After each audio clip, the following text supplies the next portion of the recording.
Bonjour, nous avons le plaisir de recevoir M. Corr aujourd'hui. Il est expert en sécurité de l'information et en réputation.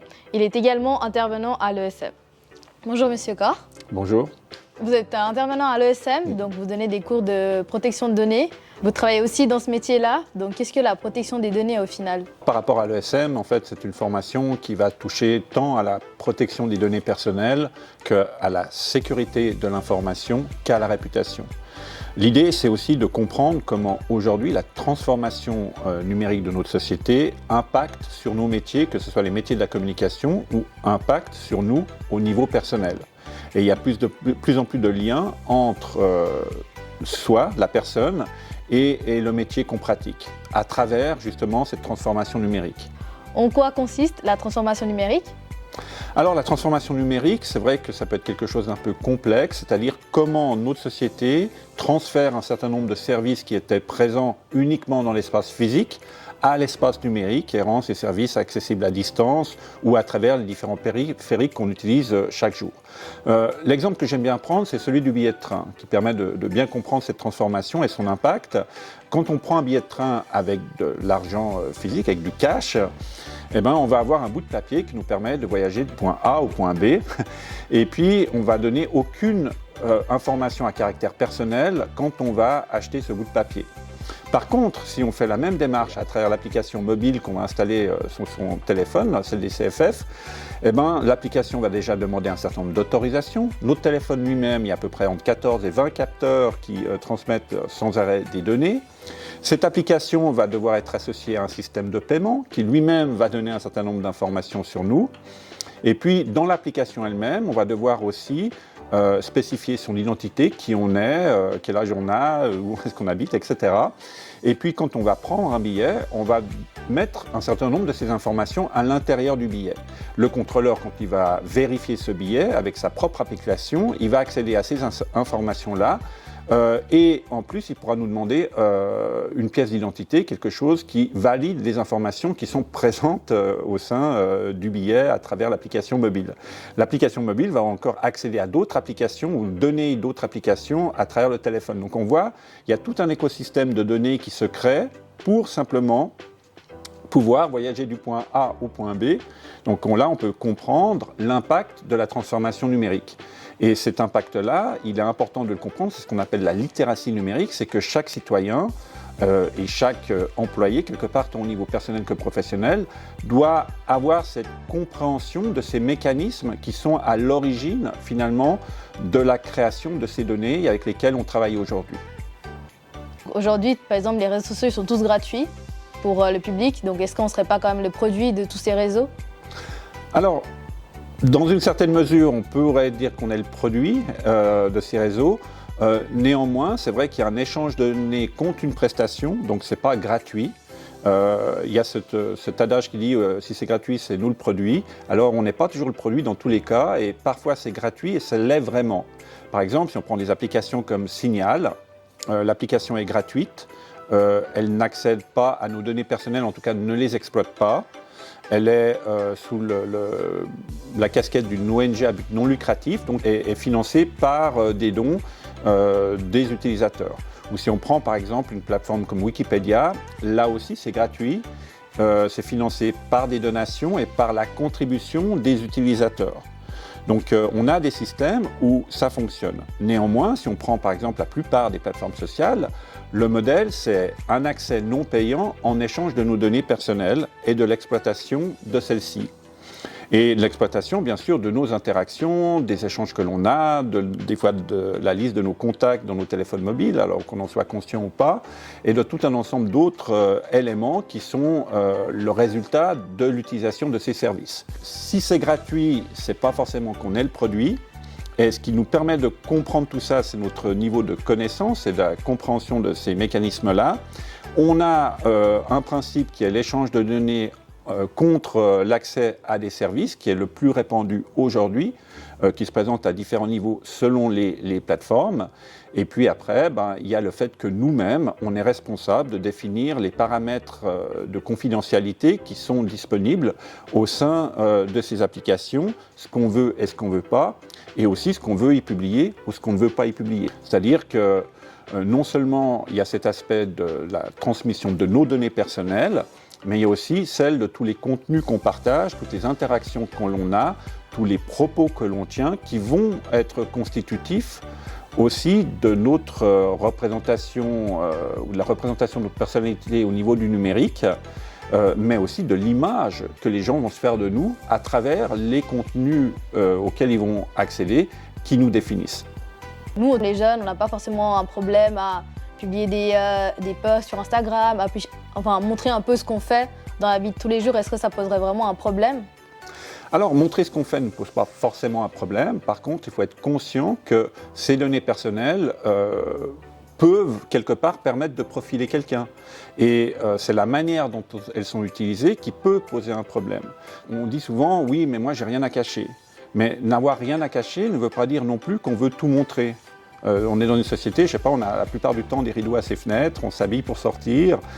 C'est pas qu'on veut cacher quelque chose, c'est qu'on veut pas forcément tout montrer à tout le monde de la même manière. Tout comme dans nos différents cercles sociaux dans le monde physique, il y a des choses qu'on dit à certaines personnes et il y a des choses qu'on ne dit pas à d'autres. Parce que le degré d'affinité n'est pas le même. Donc on doit reproduire ces comportements humains à travers les plateformes sociales pour arriver à définir, mais est-ce que ce que je produis en ligne correspond au niveau d'affinité de ma communauté, que j'ai avec ma communauté? Et c'est comme ça qu'on devrait évaluer. C'est pas de dire est-ce que les réseaux sont bons ou mauvais, c'est que finalement il y a du bon et du mauvais sur chacune des plateformes, mais qu'aujourd'hui, au niveau personnel et professionnel, ils sont constitutifs de notre identité. Alors soit de l'identité qu'on veut proposer aux gens, soit de l'identité que ceux-ci vont construire par rapport au contenu qu'on produit, aux propos que l'on tient. Et cette identité peut être en inadéquation avec la réalité de la personne que l'on est. Et ça peut avoir des conséquences au niveau professionnel. Si vous perdez le contrôle de l'un de vos comptes, vous perdez le contrôle de vous-même en ligne. Quand on va simplement sur Google, on a souvent par exemple des cookies qu'on doit accepter, des autorisations. Si on refuse, est-ce que c'est vraiment refusé à 100% ou ils peuvent quand même récolter certaines données qui peuvent être utilisées? Alors, c'est jamais 100%, c'est-à-dire qu'on refuse une partie de l'utilisation de ces données. Alors, on a des moyens et des outils qui nous permettent de réduire notre empreinte numérique, en tout cas celle qu'on transmet à travers un navigateur ou on transmet à ces différentes sociétés. Il y a des navigateurs comme Brave, donc qui est un navigateur spécifique, qui est beaucoup plus respectueux de la protection de nos données personnelles, qui peut être utilisé.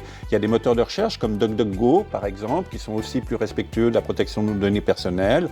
Ne pas être connecté à son compte Google quand on fait une recherche est aussi un élément qui va réduire finalement le volume de données et la capacité à intégrer ces données par rapport au profil qu'on détient sur nous. Donc ça, c'est des éléments où on peut intervenir. C'est pour ça, de nouveau, que la connaissance de ces outils, la connaissance du fonctionnement de ces interfaces, de la manière dont ces sociétés collectent nos données, les protections qui sont induites par le cadre législatif. Donc il y a un cadre européen qui s'appelle le Règlement général européen sur la protection des données, donc le RGPD. Et ce règlement amène quand même un certain niveau de protection qui n'est pas non plus une fin en soi, mais qui est quand même déjà un beau progrès.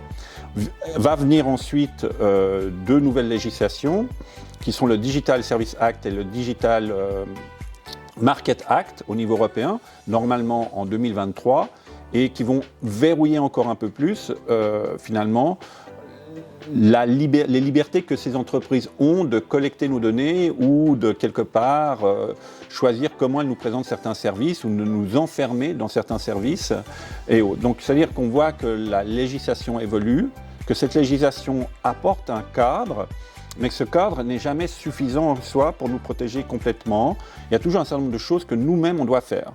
On ne peut pas ne pas lire le mode d'emploi quelque part, c'est-à-dire voilà, on doit s'intéresser au paramétrage.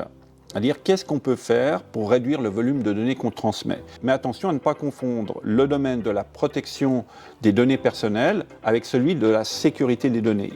La sécurité des données sera de mettre en place des mesures pour réduire le risque qu'une cyberattaque puisse finalement réussir.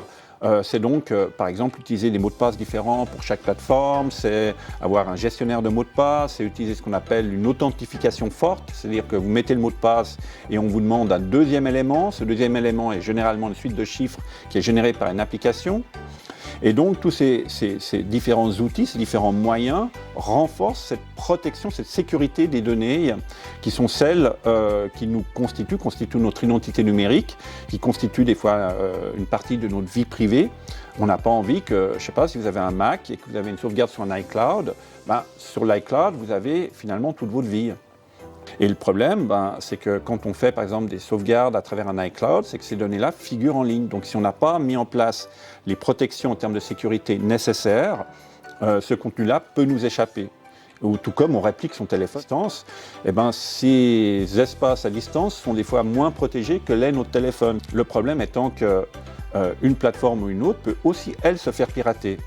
Et si elle se fait pirater, le cybercriminel qui aura réussi à pirater cette plateforme va peut-être avoir en main votre mot de passe et votre identité.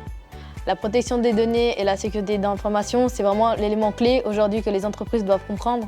Oui, alors ce sont les éléments clés que les entreprises doivent comprendre parce que c'est connecté à la réputation. Finalement, ce qui semble être un problème informatique est un problème, premièrement, qui peut avoir des conséquences économiques sur la pérennité de l'activité de l'entreprise. C'est des conséquences qui peuvent être aussi sur l'image de l'entreprise, parce qu'elle va perdre des données de ses clients, et avoir ces données de ses clients qui se retrouvent sur Internet, ce n'est pas forcément ce qu'une entreprise désire. Donc ça peut l'affecter en termes de réputation et briser la confiance de ses clients vis-à-vis de l'entreprise.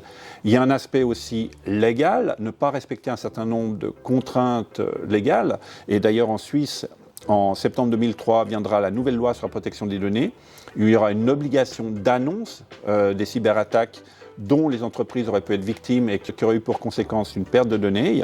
Donc on le voit, il y a vraiment l'importance aujourd'hui de comprendre qu'il ne s'agit pas d'un problème informatique en premier lieu, mais du problème de pouvoir exercer et continuer l'exercice de son activité, gérer sa réputation, gérer la confiance de ses clients et vraiment anticiper les risques. Parce que dans tous ces éléments-là, il y a une question d'anticipation des risques par rapport aux mesures dont on a parlé et qui permettent justement de se prémunir d'un certain nombre de problèmes.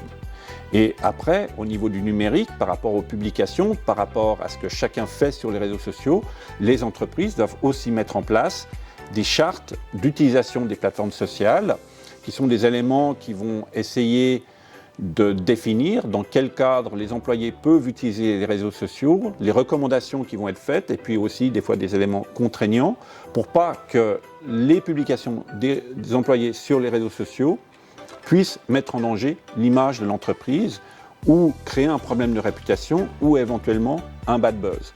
Donc aujourd'hui, il y a beaucoup de facteurs de crise qui naissent de la transformation numérique et ces facteurs de crise, quelque part, doivent s'anticiper au maximum. Donc on doit vraiment réfléchir en amont à ce qu'on va pouvoir faire au cas où ça arrive et quelles seraient les amorces de crise potentielles qui existent par rapport à cette transformation numérique, que ce soit tant au niveau de la protection des données personnelles, de la sécurité des données en tant que telles, du comportement des employés sur les réseaux sociaux, de l'utilisation des réseaux sociaux par l'entreprise. Tous ces éléments-là, aujourd'hui, doivent être vraiment réfléchis et anticipés et scénarisés pour réduire le risque. On ne pourra pas l'éliminer, mais en tout cas, on peut le réduire. Merci M. Corp. L'interview nous a permis de mieux comprendre le lien entre la sécurité de l'information, la protection des données et la réputation. Donc ce sont les thèmes que vous abordez lors de vos interventions à l'ESM. Tout à fait, et merci pour cette opportunité.